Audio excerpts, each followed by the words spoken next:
A crucial piece of evidence, the knife used in the murder of housewife Kona Debnath has been recovered from the Muhuri River. The weapon was found on Tuesday with the help of a diver based on the confession of the two accused.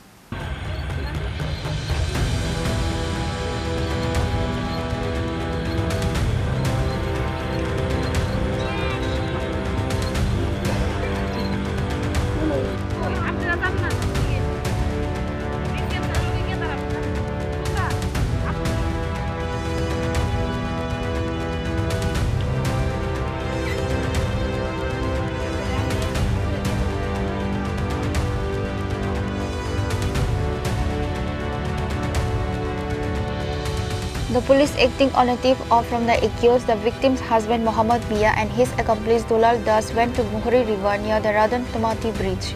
Both suspects were present at the scene during the recovery operation. Investigators were able to locate the murder weapon at the bottom of the river, bringing a significant breakthrough in the case. The body of the deceased Kona Debnath was found near the Sotomura CMO office building in Belonia. নাকি এখানে কনা দেবনাথ কিছুদিন আগে খুন হয়েছিল। আজকে police থেকে একটা রিকুইজিশন ছিল এক্সিকিউটিভ ম্যাজিস্ট্রেটের উপস্থিতিতে এখানে অস্ত্র উদ্ধার হবে।